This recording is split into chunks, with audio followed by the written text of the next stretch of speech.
Okay, welcome back to Oracle Mountain, this lovely virtual mountain peak where we sit and hang out as oracles would if they gathered way back when, but also today. And today I find myself sitting with the lovely DeeAnna Nagel, who is a psychotherapist, a certified aromatherapist. There's another one I'm missing. Oh, Another I'm a coach. and a coach as well, but mostly and most importantly guided by intuition, and really I would say well supported by the essential oils, which I have also a special affinity for. Early on, I'm not sure if I actually shared this with you. I know I shared with you that I'm a certified aromatherapist as well, but it was early on in my healing work, doing more in-person body work, that essential oils became a fascination for me. And so I knew I had to learn more about them. What I realized was I didn't even need to actually always apply the oils in order for them to have a very beautiful effect, which meant there's something energetic happening here too. That led me on Yep. a whole path of discovery. I'm sure that we share that fascination with. Yeah. So we are so blessed to have you at Oracle Fest, and Thank would you. love, yeah, oh, thank you. And would love to hear more about what maybe drew you to essential oils, or something that's on your mind today about oils or the power of them, or intuition. What drew me to essential oils was a friend of mine who invited me to lunch. She was also a therapist. Um, and when I showed up, the centerpiece on the table was this box with a whole bunch of little bottles. And I thought, well, that's odd. I didn't know essential oils I didn't know. And so she said, I want to share with you. I'm really into these essential oils now. And then all of a sudden I got this feeling like, okay, am I at an Amway lunch? Is this like Tupperware? Come on, Fear creeps in. really? Right? So she takes the bottles out and I'm like, no, no, no, no. I'm allergic to everything fragrance. No, nope. Can't go down the laundry aisle at the grocery store. No. And Oh, she starts yes. telling me, these oils are all pure. There's no chemicals, there's no artificial anything. And I'm listening. And so anyway, I finally agreed to sniff, I don't know, lemon. I thought, who's allergic to lemon? That'll be innocuous, right? Um, and because she was my friend, I bought a kit and it came with a diffuser. And I had no idea. My entire world changed. My life changed. So it started out first, one of the oils in the kit was a eucalyptus blend. And I have a lung disorder, so Oh, I just started using it that would like be a every day. powerhouse. Yeah. Yeah. And I mean, it really, really improved my physical health. Hmm. Um, you know, Obviously it didn't cure me, but the oils really supported my respiratory system. And then as I got involved with the oils more, I too realized, oh, there's a frequency here. There's something going on here. There's little beings in a bottle, Mm. earth in a bottle. So I went to a sniff party. Like, okay, We gotta be in this context to really make that make sense. right, right. Okay, what are we gonna do? We're gonna huff oils? Like, Yeah, tell me again what this party is. so I get to there's like seven or eight of us around a table, and we're passing oils around, sniffing and talking about what they're for. And this one oil passed by me, and I had my first scent memory. Mm. I remembered my grandmother. I smelled her garden. Um, it was just incredible. And it was like she was in the room. Um, and after that, that was it. I mean, it just, for, for some people, the olfactory sense is a portal. Absolutely. And they thank you also for mentioning the olfactory, because that's our sense of smell and how it connects to our brain, that whole little Yep. system that we have. And it's underrated, I think. And so this is why I was so excited for you to be here and to be at Oracle Fest, because this is like I feel on a personal mission here. We were talking about Joan of Arc earlier in your necklace and going, yeah, I mean that's the vision. It's like essential oils, there's more to it, right? That's the dream that's kind of come in through you here. And I share that. There's a, a really fascinating, I think, connection between how we relate to all things in earth. So that's why also when people relate to animals, it's so powerful, it's so impactful, because it's something that's just a remembrance. And I tend to see with mediumship, just like you say, that nostalgia, that connection. Scent, apparently, science says anyway, that our scent is the most connected to memory of all of our other senses. Hmm. So wouldn't that make the most sense that people who have passed on come through that, because they hold memory and some sort of thought or energetic based memory of their spirit, of their essence. And I've had Right. similar, right? And I think it's a really fascinating link. Not everyone talks about that or knows that scent is one of these ways, specifically I would say, to memories and mediumship. Yeah, and I read, because I'm geeky like this, I read a study Love that, it. anyway, it was saying, it basically said that if you, to unblock your creativity like a writer's block, Mm. scent is much more powerful than sound. Mm. That is what the study revealed, and I thought that was fascinating. Which, I mean, to someone like you or I, where we would naturally have a scent around to clear our mind space before going into something creative, for people who haven't unlocked that yet, this could be a game changer. Right, right. This could So, be massive. and it wasn't just, you know, helping with my respiratory system and really just ratcheting up my clairsenses. It was also just, because I had a lung disorder and I've had it for 25 years, exposed to black mold. Um, Wow. I can't spend a lot of time outside in nature. Like Mm. that just doesn't work for me. I'm not doing bonfires. Mhm. I'm not frolicking through a field. None of that's Mhm. happening for me. And Mhm. so the little bottles of oil were like bringing earth into my home. Mhm. Like I was able to experience the vibrancy of Mother Earth without difficulty for the first time in a long time. And that's a story not a lot of people will be familiar with. A lot of people go outside and they don't think anything of it. So I appreciate you sharing that too. There's also a lot of people who do just opt to be inside because we forget sometimes the connection to nature. So it's a beautiful remembrance you've given yourself by coming across essential oils as well.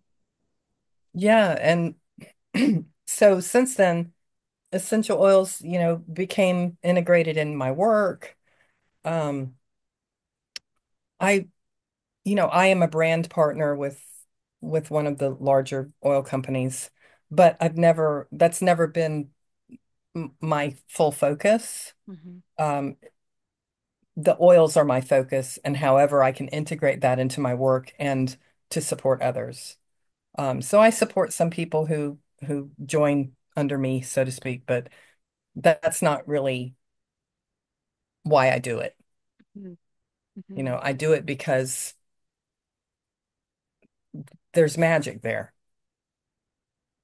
or Absolutely. opening my olfactory sense and that portal just like I've always been intuitive, but wow, it just popped me open. Mm. Mm. I Yeah. can really feel and get a sense of the power that it had for you. And I wonder too, I was just talking about this as well. Feels like I'm just repeating conversations this week. You know how that goes. That, But I was just feeling that out recently, thinking, it is really about an experience. So when I think about people coming to Oracle Fest and having experiences with all these different topics, that opens them up to, oop, that's going to be the one that sticks for you. This is a really important one, right? this essential oils hit you similarly to how they hit me, where it's, whoa, oh, there's something really deep in here that's meant for me. There's something that is a medicine for me Yes. in this. And I find them extremely potent with there was this time in my life, and maybe my whole life story, but there was this time in my life I was specifically doing some heart healing. And I was really wanting to connect to my own pure heart. It felt like it had gotten through a couple beatings, metaphorically. And I found Rose, and Rose was so um, life Mhm. altering for me. Truly, I'm really, a lot of people know me. I'm not actually a big sensational type of person.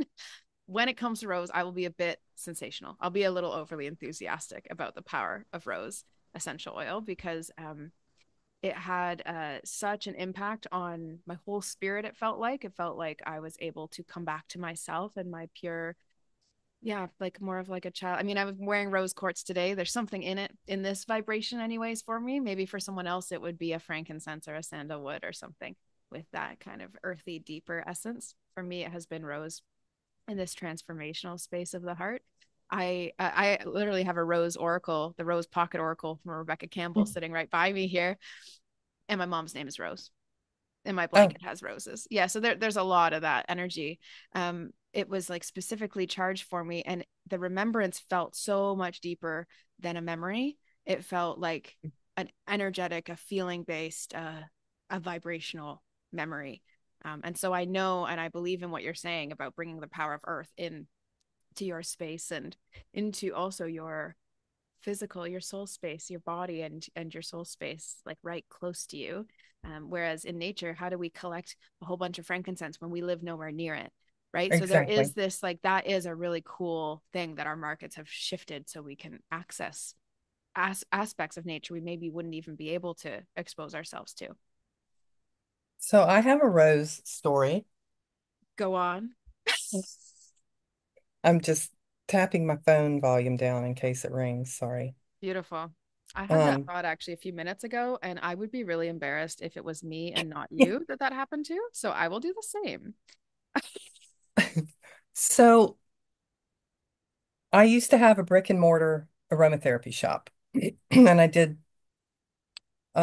readings. We sold the oils, books, just gifty stuff, a lot of floral, like china cups and anything with flowers on it. Um, and I decided to create my own smudge mist. So I wanted to have some holy water in the smudge mist. And I wasn't going to go knock on the church door and say, could I have some holy water? So I Googled holy water and I ordered a bottle of holy water from Lords of France. They have a Catholic shop and you get it's beautifully packaged. And every time I would get an order of the holy water, there would be like the size of a baseball card, a prayer card Mm. of Saint Bernadette. I never paid any attention. Like, okay, I kind of know who she is. Once I paid attention after like the third order, about a week later, my father said to me, you know what I watched on TV last night? A very old movie, Saint Bernadette. It's like 1940 something, won an Academy Award. And he said, she reminds me of you. Like, okay, that's interesting. So I bought him the book to read, and I'm going about my business. That's special. Okay. So I wake up one morning and I live in a loft apartment, and my sister-in-law lives in an apartment below me. And I'm laying in bed and I smell this waft of rose, like so strong, so strong. And Marlise had just moved in. So, and she knows I'm sensitive to everything. And I knew she wasn't like using rose like a powerhouse oil because it's very expensive. So I'm like, why is this so powerful? And I went downstairs. knocked on her door, getting ready to say, whatever like air freshener you're using, stop. And as soon as I knocked on the door and she answered, I realized it was Saint Bernadette. Mm. She was just tapping in. And if you see any picture of Saint Bernadette, she has roses at her feet. So has become one of my spirit guides, and um, my father has since passed away. But the book was beside his bedstand, and there's still a bookmark in it with he had signed it. So I found that recently. So that's my rose story.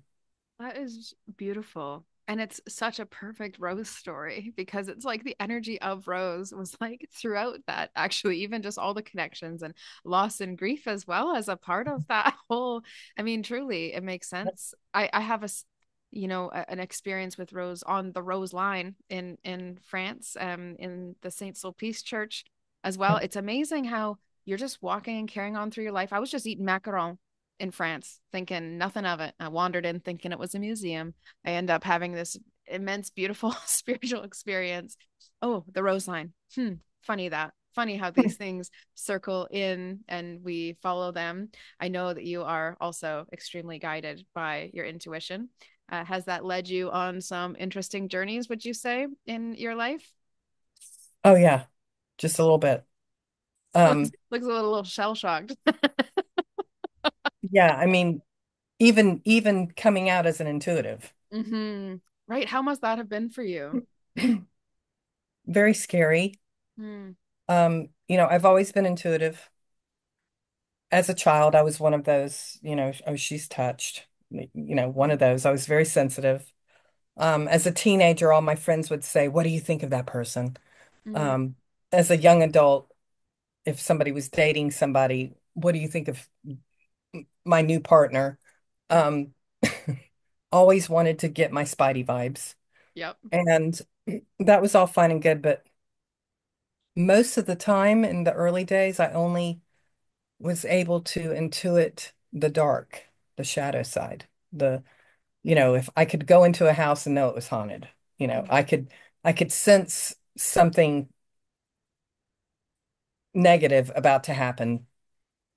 I never like sensed an abundance of joy. It Mhm. was always, it was always the, um, Warnings or something. yeah. So at some point, I didn't know what to do with that, so I just tucked it away. Right. I just put it on a shelf. I'm like, I can't do that. And I went to school and became a counselor, and I think I went to graduate school to justify my intuition. Mm-hmm. I think this is a And common story. yeah.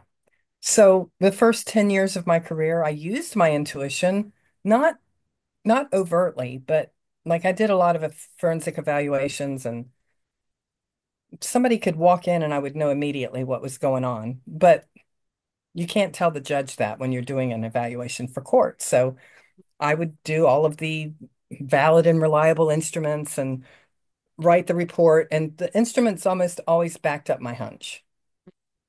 So I was using my intuition. I just wasn't intentionally using it, if that makes sense. Yes. And then I ended up in the doctor's office, some iteration of my lung stuff. And I remember sitting in the car going, now what? And literally a sign came down, like a neon sign, quite the download that said, learn Reiki. Mm. I'm like, Reiki? Do I even know what Reiki is? Okay, so I followed that lead, and that lead led me to Reiki and then energy healing and essential oils. And it's really the essential oils that popped it open for me. And I guess almost also helped me be less afraid, and gave me more positive experiences. Like my first scent memory with the oils was my grandmother in the garden, not some dark warning. Um, Right. and so that was the beginning of my intuitive journey, and it was not received well by my colleagues. Hmm. I was told I was committing professional suicide. I'm like, It's okay, so dramatic. right. Okay. We're not that precious. It's okay. Oh, and actually, you've done all right. It Yeah. hasn't burned and crashed, and No, not at it's all. yeah, it's no brimstone here. No, no, but I know that a lot of people who said that to me, and some of them were strangers, Hmm. just colleagues online that I didn't know Hmm. personally. They were coming at it from their own level of fear. Of course, of course, yeah. Yeah. Doesn't make it easy for you as the individual, though. I'm sure in some inside part of ourselves, that is not an easy path. And I hope as time goes on and information gets shared more openly, that more and more people feel a little less afraid of whatever that unknown is to them, right? Especially you'd think in realms of science and interest, that there would be some continued curiosity at the what we Well, might not know. there is a shift. Absolutely. I'm seeing more and more therapists land in my courses because Hmm. they're curious. They want to do their work a different way. Hmm. They want to work above the wellness line, not in the pathology sandbox, you know, Absolutely. being married to insurance companies that force you to give a diagnosis and, you Hmm. know, that's not always necessary. Most of the time Absolutely. it's not. And at least in some way, also, if you are stuck in that land, if anyone is listening and curious and kind of feeling stuck in that land, that there are some ways to complement as well the work that is getting done. That how could this hurt? Is my thought truly? How could it hurt to have more tools and more access for all people? And I think that's Right. part of the reason for, anyways, my mission within Oracle Fest, because there are multiple psychotherapists within Oracle Fest, which is beautiful and important. I think it's like we need to be weaving these voices wherever possible together. Yes. So any therapists that are listening, yes, you can do this work and do it ethically using intuitive tools. I love that. I think it's much more important from your voice to hear that from your expertise to be able to reaffirm that for people.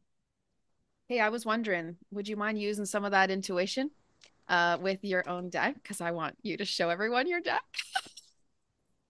Oh, you mean this one? Oh, this one sitting right here. Talk us through the inspiration, or maybe how did you say, okay, it's time, I'm making a deck? And yeah, I know you have quite a story, Yeah, it journey. percolated for a while Mhm. before it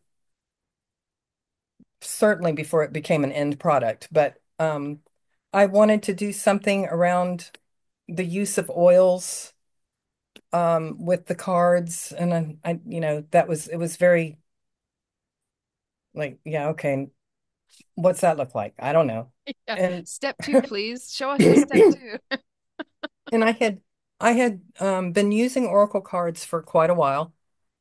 Um, and I just really wanted to create a deck that had my lexicon imprinted on it.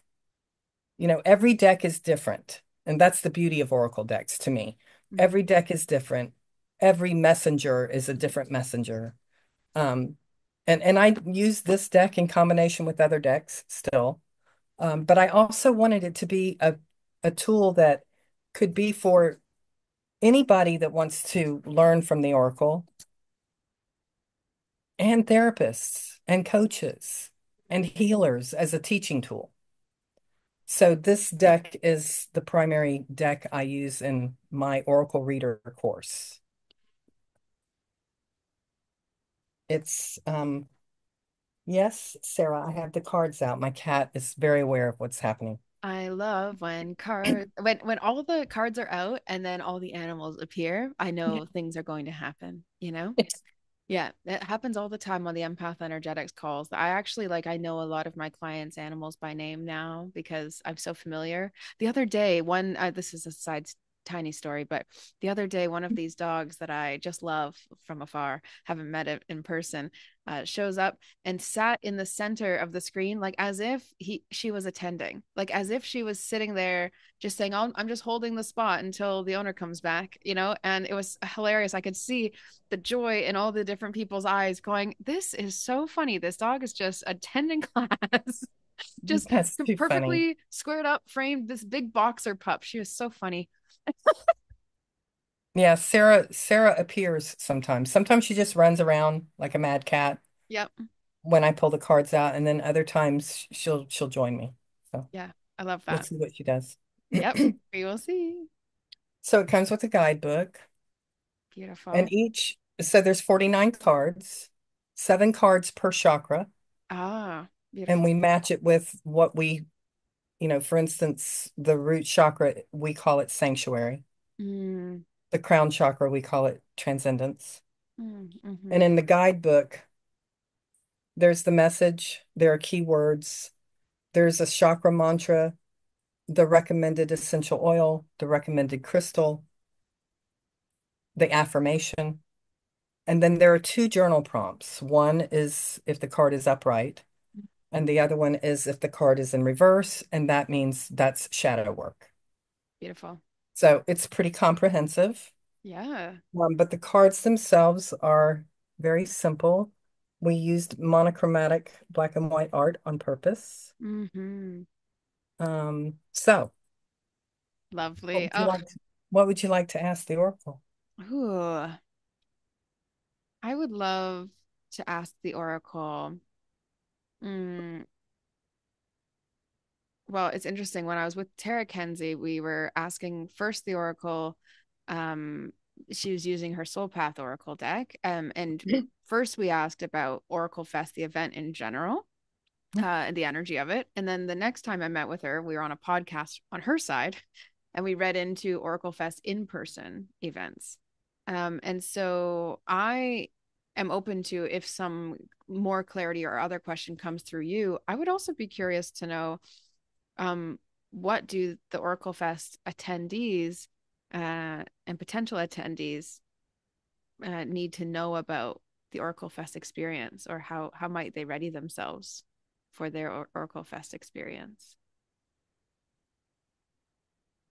Okay.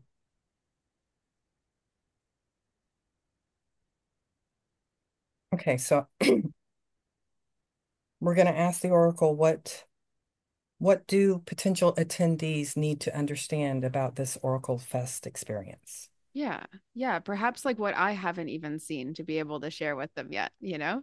Yeah, what else do we need to show them? And we know there are many ways to choose a card. I've just got them fanned out, and I'm going to choose one. Beautiful. And the card that comes up is all work and no play. Mm, This is a guitar and a calculator and a pair of glasses. And the keywords are balance, fun, and function. mm, So this is sacral chakra. Fun is always sacral chakra. yep.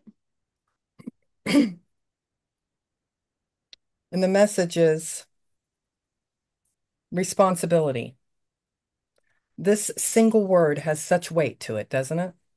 Sure, we have a responsibility to complete tasks, pay bills, tend to family matters, etc. However, we also have a responsibility to not just decompress and de-stress, but to relax and recreate, revel, and romp. Balance is key. Find ways to enjoy your work, but also find time to just go goof off and frolic. So, the journal prompt for anybody that's listening that wants to think about this and write on it later. What did you love doing as a kid that made you lose track of time?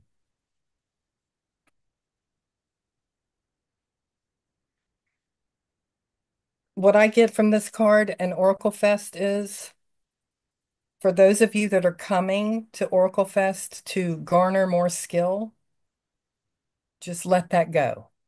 That will happen on its own. Just Hmm. come and enjoy. Just take the pieces that fit. Mm. I Does that love resonate for you?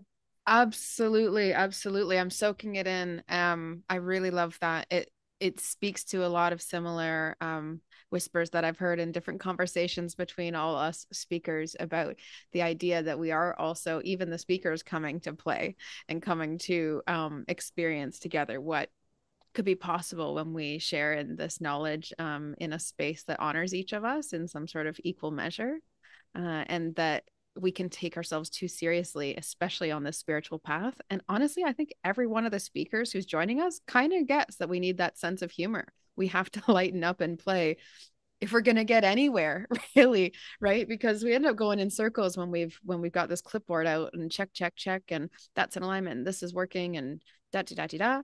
And at the same time, I know a lot of people are going to feel driven to come in and to to explore and to expand, and it's just like taking the pressure off of that, while saying, yeah, there's going to be a lot that can happen, but we don't get to choose and control what those moments are going to be. Someone could show up to your talk thinking, oh, I was here thinking I was going to go and explore this one topic over that way.